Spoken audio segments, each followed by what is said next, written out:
Hi there. I've changed my chosen topic of discussion a number of times since we began this assessment, as over the past 3 weeks we've learnt new learning theories and delved a little bit deeper.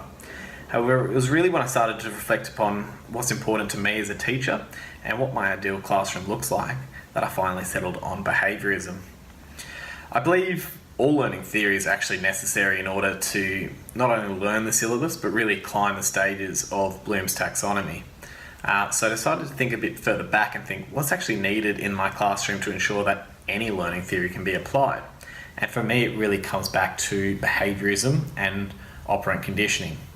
You see, a few weeks back I was asked to envisage what my ideal classroom looks like.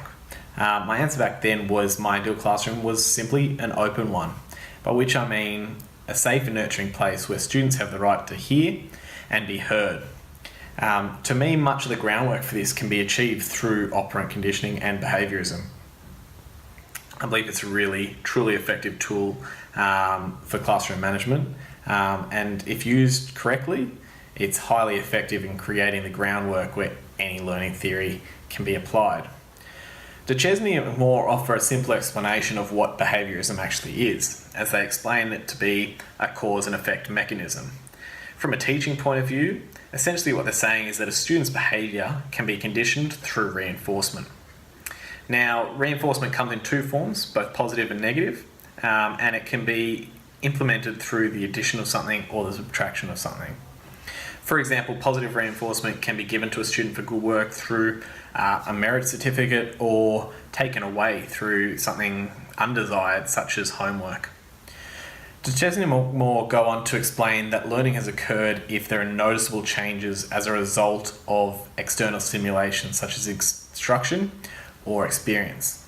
Now, in terms of behaviourism, it's really this term experience that we focus on. If we as educators are able to change the experience depending on behaviour, i.e. positively reinforce good behaviour or negatively reinforce bad behaviour, then we're changing the experience. If we do this often enough and consistently enough, we are increasing the likelihood of our behaviour to noticeably change. To me, this theory makes absolute sense because if we are consistent with the cause and effect, understandably, most people will learn to choose the path of positive reward. Behaviourism is something that we're surrounded with in our everyday lives and often without us knowing it, whether it be teaching people to drive better through the implementing of traffic fines or rewarding achievement through trophies.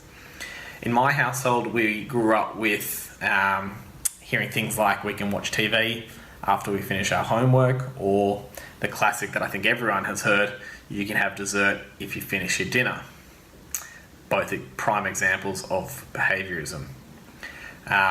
Both Marg 2001 and Siegler and Amador 2005 basically explain that in a classroom, it's much more common to witness punishment in the classroom as a result of negative behaviour rather than positively reinforcing good behaviour. However, Marg goes on to suggest that you can prevent behaviour issues ahead of time by more effectively anticipating issues and the early implementation of positive reinforcement rather than punishing somebody after the act has been committed. This is something I tend to agree with because I truly believe positive reinforcement is a much more effective tool than negative.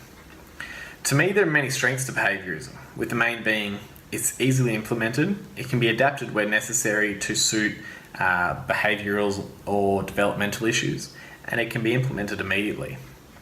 Now, there was a study in 1969 by McAllister, Stachwalker, Bayer and Condorman that really proves how effective behaviourism can be utilised as a classroom management system.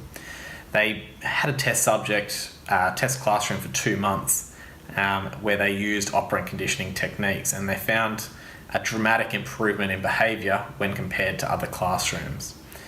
Naturally, with all learning theories, there are limitations, with the main being it purely focuses on the observational development of the student and does not really address the cognitive development.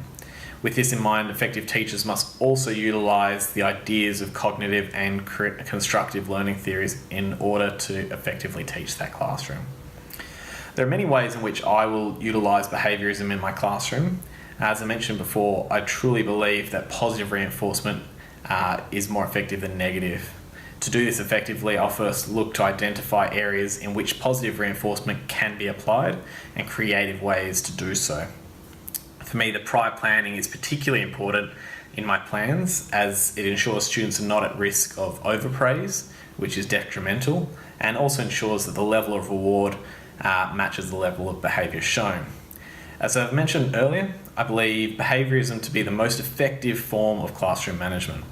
I believe that through consistent reinforcement of a student's behaviour, they will be able to have the opportunity to scale Bloom's taxonomy of learning as they learn to analyse and evaluate their own behaviour without reinforcement, which is ultimately the goal.